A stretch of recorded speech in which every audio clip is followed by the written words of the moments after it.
எல்லாருக்கும் வணக்கம்.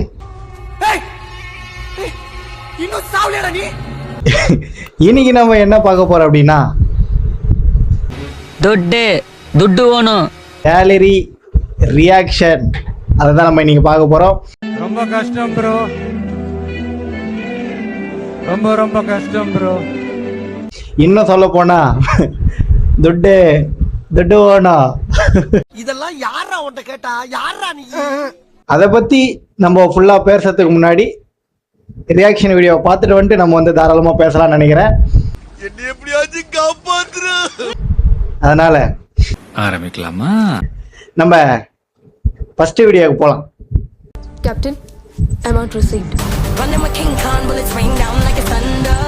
Ready or not, she got the Glock, she'll put you under. இதுல என்ன சொல்றாங்க அப்படின்னு பாத்தீங்கன்னா, சேலரி ரிசீவ் ஆயிடுச்சு, time to quick the job. துட்டு வந்து வேலையை ரிசைன் பண்ணிடணும். உங்களுடைய கோரிக்கையும் நிறைவேற்றப்படும். அந்த வேலையில பட்டதாருன்னு நினைக்கிறேன். அந்த ஐபோன் வாங்கிறதுக்காகவே அவர் வேலைக்கு போயிட்டு அவர் வந்து வேலையை விட்டு நிக்க போறேன் அப்படின்ட்டு அந்த மாதிரிலாம் வரும்.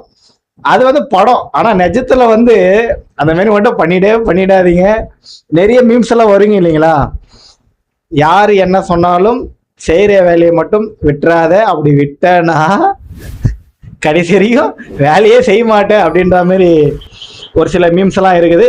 நான் வந்து அதை பத்தி குத்தம் சொல்லை. நம்ம அதை பத்தி தான் நம்ம இன்னைக்கு பார்க்க போறோம் இல்லைங்களா? நம்ம அதனால அடுத்த வீடியோவை போய் பார்க்கலாம்.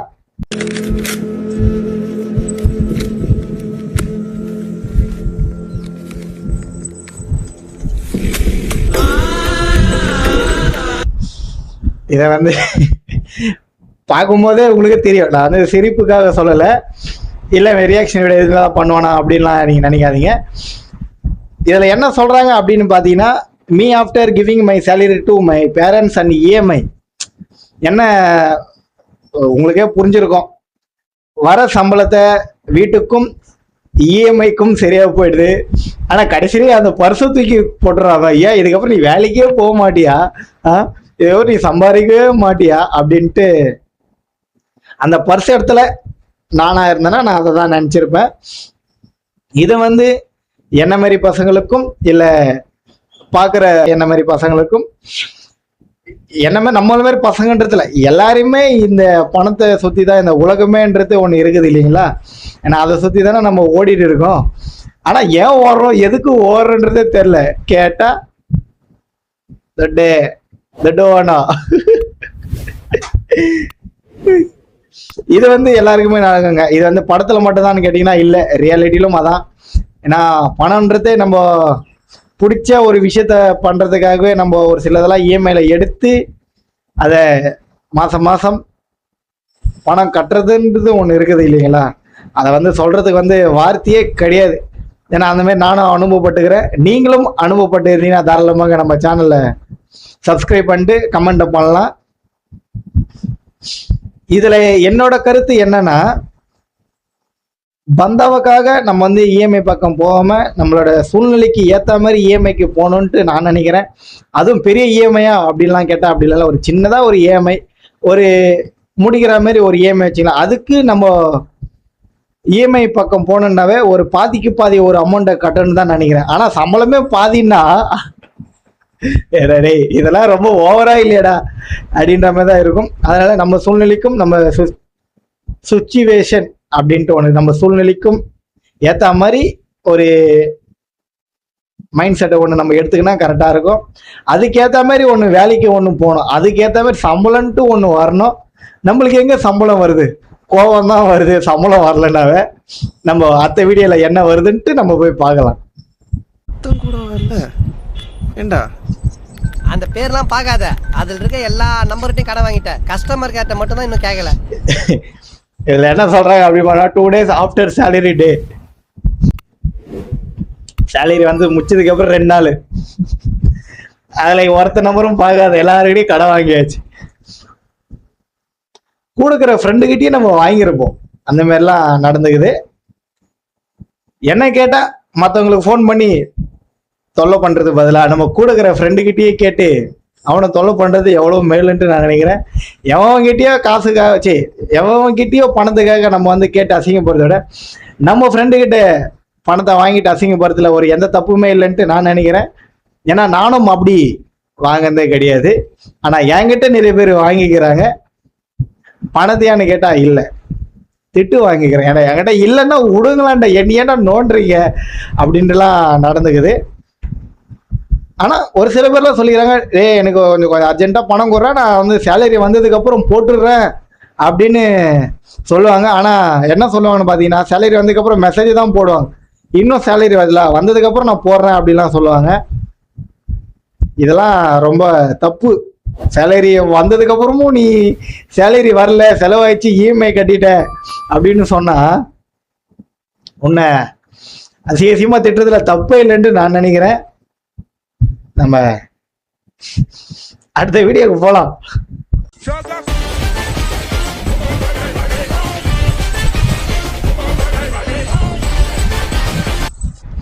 இதுல என்ன சொல்றாங்கன்னா, இப்ப நான் வந்து HR கிட்ட கேட்கிறேன், when the salary hike is delay, salary இன்னும் லேட் ஆகுது, எங்க இன்னும் வரலையே, வந்துனேக்குதான். நம்ம பண்ண ஒர்க்குக்கு சேலரி வரும், முழுசா வருமானு கேட்டா வராது. ஏன்னா நம்ம முழுசா வேலைக்கு போனா தானே, வாரத்துல 6 நாள், வாரத்துல 7 நாளா, அதுல நான் சண்டே லீவு, சனிக்கிழமை வரையும் வச்சுக்கோங்களேன், அதுல வாரத்துல 6 நாள் வேலைக்கு போகணும்னு கேட்டா இல்லை. வாரத்துல 6 நாள், வாரத்துல 5 நாள் லீவு போட்டு வாரத்துல 1 நாள் வேலைக்கு போனா சேலரி முழுசா வருமானு கேட்டா மெசேஜ் தான் வரும். என்ன மெசேஜ் கேட்டீங்கன்னா, நீங்க வேலையை விட்டு நிறுத்தப்பட்டுள்ளீர்கள் அப்படின்ட்டு ஒரு மெசேஜ் ஒன்று தான் வரும். அதனால பணம் முழுசா வர வரைக்கும் எல்லாத்தையும் பொறுத்துக்குன்னு வேலைக்கு போனோம், சேலரிக்காக தான். ஏன்னா நம்ம பண்ணி வச்ச வேலை அப்படி. ஏன்னா நம்மளுக்கு பிடிச்ச விஷயம், பிடிச்சதெல்லாம் வாங்கி போட்டிருக்கோம் இல்லைங்களா. ஆனா எதுக்கு வாங்கணும், எதுக்கு போடுறோம், எதுக்கு இஎம்ஐ கட்டுறன்ற ஒண்ணுமே புரியல. நம்ம அடுத்த வீடியோக்கு போலாம்.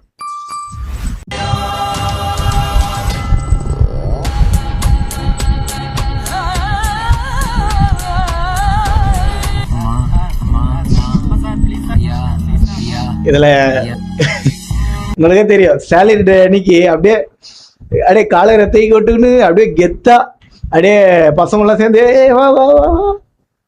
ஆனா மாசம் கடைசியில அதான் உண்மையே, நீங்க பார்க்கும்போதே உங்களுக்கே தெரியும், அதான் உண்மையே. அதனால பணம் வந்தாலும் சரி வரலனாலும் சரி, நம்ம எப்பவுமே இருக்கிற மாதிரி இருந்தா பணமும் இருக்குன்ட்டு நான் நினைக்கிறேன். உங்களோட கருத்து என்னன்ட்டு நீங்க தாராளமா கமெண்ட்ல சொல்லலாம். ஆனா பணத்தை அதிகமாக சம்பாதித்தாலும் இல்லை கம்மியாக சம்பாதித்தாலும் செலவுன்ட்டு ஒன்று நம்ம லிமிட்டா பண்ணா நம்ம கரெக்டா இருப்போம்ட்டு நான் நினைக்கிறேன்.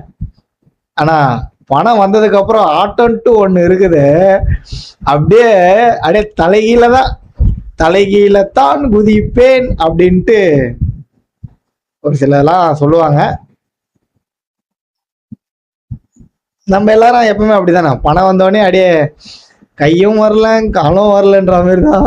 நம்ம அடுத்த வீடியோல என்ன வருதுன்ட்டு நம்ம பார்க்கலாம்.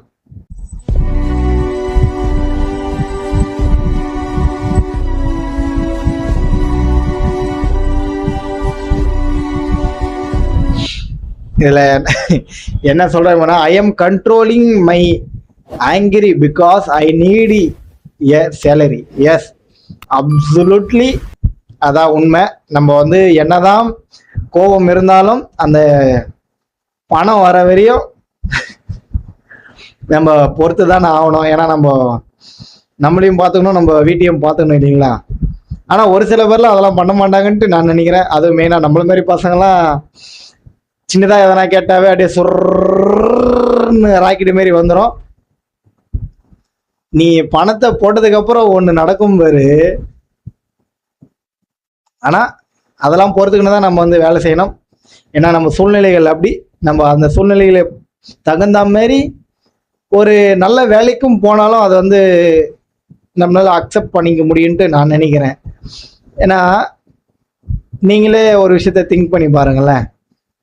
நம்ம வேலைக்கு போகிறோம், சம்பாதிக்கிறோம், குடும்பத்தை பார்த்துக்கணும், நம்மளையும் பார்த்துக்கணும் அப்படின்ட்டு ஒரு மைண்ட் செட்டில் இருக்கும்போது அதுக்கான தகுந்த வேலைக்கே நம்ம வந்து அதுக்கான ப்ரிப்பராக ஒரு விஷயத்த சரி பண்ணின்னு நம்ம ஒரு நல்ல கம்பெனிக்கு போனால் அது வந்து நல்லா அமையன்ட்டு நான் நினைக்கிறேன். ஆனால் நம்ம என்ன பண்ணுறது தெரியுமா, நம்ம சம்பாதிக்கணும், மாதம் சம்பளம் வரணும், அதுக்கான எந்த வேலையாக இருந்தாலும் நம்ம வந்து போகணுன்ட்டு தான் நம்ம வந்து முடிவு பண்ணுறோம். அந்தமாரி யாரும் இல்லாமல் ஒரு பிடிச்ச வேலையாக, அதுவும் நமக்கு பிடிச்ச வேலையாக செஞ்சால் மாதம் கம்மியாக வந்தாலும் அது வந்து சந்தோஷமாக இருக்கும்ட்டு நான் நினைக்கிறேன். உங்களுக்கு அந்த மாதிரி யாராச்சும் இருந்தீங்கன்னா தாராளமாக கமெண்ட் பண்ணுங்கள். நம்ம வந்து அடுத்த வீடியோக்கு போகலாம். ஒருத்தங்கிட்ட 40,000 ரூபா கேட்டால் தானே கிடைக்காது, 40 பேர்கிட்ட 1000 கேட்டா சூப்பர். அதை விட 40,000 பேர்கிட்ட ஒரு ரூபாயா கேட்டா அதுக்கு பேர் பிச்சை. இதில் என்ன சொல்கிற மாதிரினா, இட்ஸ் ஆல்மோஸ்ட் மந்த் எண்டில், மாதம் கடைசியில் நம்மகிட்ட காசே இருக்காது, வந்த பணமும் செலவாயிருக்கும். வந்த பணம் இன்னைக்கு வரும், நாளைக்கு அப்படியே மொத்தமாக செலவாயிடும். நானும் கண்ணால் பார்த்துக்கிறேன். எனக்கு தெரிஞ்ச ஒரு அண்ணன், என்னோட அண்ணன் வச்சுக்கலாம், அவரெல்லாம் அந்த மாதிரிலாம் என் கண்ணு முன்னாடியே வந்த சம்பளத்தை அப்படியே அங்கே எல்லாருக்கும் அமுச்சு விட்டாரு. ஆனால் மாதம் கடைசியில் நம்ம வந்து யாருக்கிட்ட காசு கேட்போன்னே தெரியாது. மெயினாக நம்ம பசங்கிட்ட தான் மெயினாக கேட்போம். ஒரு சில பேர் அமுச்சு விடுவாங்க, ஒரு சில பேர் இல்லைன்னுவாங்க, இவன் தரமாட்டான் அப்படின்ட்டுலாம் நடக்கும். எனக்கு அந்த மாதிரிலாம் நடந்துக்குதுங்க. என்கிட்ட வாங்கிக்கிறாங்க, ஆனால் திருப்பி கொடுக்கவே இல்லை. ரொம்ப கஷ்டமாகுது, ஏன்னா நம்மளோட ஃப்ரெண்டுங்களாம் ஆச்சுங்க இல்லைங்களா. ஆனால் சந்தானம் சொல்கிற மாதிரி அதுக்கு பேர் பிச்சை அப்படின்ற பேர் தான் இருக்குது. அதனால வந்த சம்பளத்தை சரியாக பயன்படுத்தினா மாசத்துல இருக்கும்ட்டு நினைக்கிறேன். ஏன்னா மாசம் முடியும் போது நீ அந்த சம்பளத்தை வச்சுன்னா வர சம்பளத்தை நம்ம அதை வந்து இன்னும் நம்ம வந்து சரியான முறையில் நம்ம வந்து செலவு பண்ணலான்ட்டு நான் நினைக்கிறேன். நம்ம வந்து அடுத்த வீடியோக்கு வந்து போகலாம்.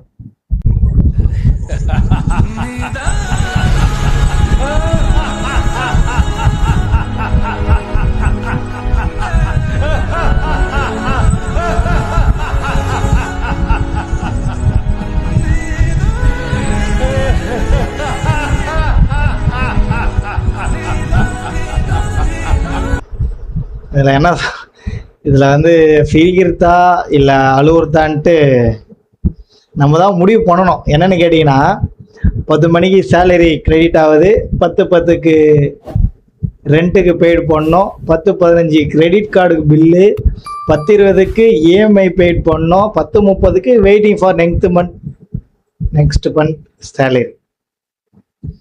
இதெல்லாம் அப்படியே யோசிக்கும் போது வர சம்பளத்தை அப்படியே எத்துக்கு எங்கன்னா ஓடிடலாமா, இல்லை ஏன்டா இந்த இஎம்ஐ வாங்கணுன்ட்டு ஒன்று இருக்குது தெரியுமா, என்ன சொல்றதுன்னே தெரியல.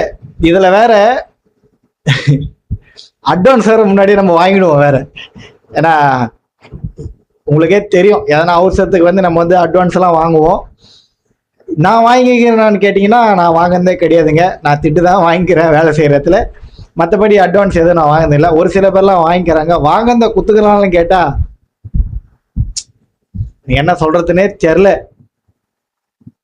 இதெல்லாம் நினச்சி பார்க்கும்போது எனக்கு என் கூட இருக்கிற ஒரு அண்ணன் வந்து இந்த மாதிரி தான் வர சம்பளத்தை அப்படியே அப்பயே எல்லாம் இவங்களுக்கு கொடுக்கணும் அவங்களுக்கு கொடுக்கணுன்ட்டு வர சம்பளத்தை அப்படியே இது பண்ணிட்டு இதை நினச்சி பார்க்கும்போது நம்ம இஎம்ஐ பக்கமே போகக்கூடாதுரா அப்படின்ட்டு ஒரு எண்ணத்தோட நம்ம வந்து வேலை செய்வோம். ஆனால் நம்ம வேலைக்கு போகிறதே இஎம்ஐக்காக தானே. நீங்களே யோசிச்சு பாருங்களேன், இஎம்ஐ கட்டுறதுக்காக தான் வேலைக்கு போகிறோமா, இல்லை வேலைக்கு போகிறதே இஎம்ஐ கட்டுறதுக்கு தானான்ட்டு அப்படியே உரக்கோத்துக்கு அப்படியே. இதெல்லாம் நம்ம வந்து ரியாக்ஷன் வீடியோ தான், ஆனால் கேமராக்கு முன்னாடி தான் ரியாக்ஷன், கேமரா கட் பண்ணிட்டா ஒன்லி ஆக்ஷன் மட்டும்தான். அதனாலேயே எல்லாம் பார்த்து நம்ம பண்ண வேண்டியதாக இருக்குதுங்க. ஏன்னா வர சம்பளம் அந்த மாரி நம்ம வந்து சொல்றதுக்கு ஒன்றுமே இல்லை. அடுத்த வீடியோல பார்க்கலாம், அதுவும் கடைசி வீடியோ.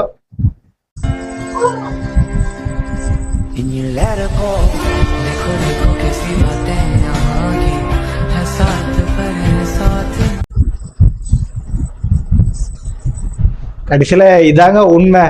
என்னன்ட்டு பார்த்தீங்கன்னா, me after suddenly remembering my salary, திடீர்னு நம்ம சம்பளத்தை நினச்சி பார்க்கும்போது ஒரு கண்ணு கலங்கும் வேறு. அவ்வளோதான், ஒன்றுமே பண்ண முடியாது. நம்ம சைடில் இருக்கிற அந்த ஒரு அந்த ஒரு இஎம்ஐன்ட்டு கடன் சொல்ல தேவையில்ல, அந்த இஎம்ஐ நினச்சி பார்க்கும்போது நம்ம வேலை செய்யறதுக்கும் வாங்குற சம்பளத்துக்கும் இந்த இஎம்ஐக்கும் வித்தியாசமே இருக்காது. இது எங்கேயோ இருக்கும், இது எங்கேயோ இருக்கும். நீங்களே நினச்சி பாருங்களேன், காலையில் 9 மணிக்கு வேலைக்கு கிளம்பி ஒரு 5லேருந்து 8க்குள்ள அந்த ஒரு சில 5, 6, 7, 8 இந்த மாதிரி டைமெல்லாம் வீட்டுக்கு வர டைமுன்ட்டு ஒன்று இருக்குது இல்லைங்களா? அந்த மாதிரி டைமுக்கு வீட்டுக்கு வந்துட்டு இந்த மாதிரி சேரில் உக்காஞ்சி திடீர்னு நம்மளோட பணத்தை பற்றி நம்மளோட சேலரியை பற்றி நினச்சி பார்க்கும்போது என்னடா வேலைக்கு போகிறோம், என்னடா சம்பளம் வாங்குறோம், என்னடா பண்ணின்னு இருக்கிறோம் அப்படின்ட்டுலாம் ஒன்று இருக்குதுங்க.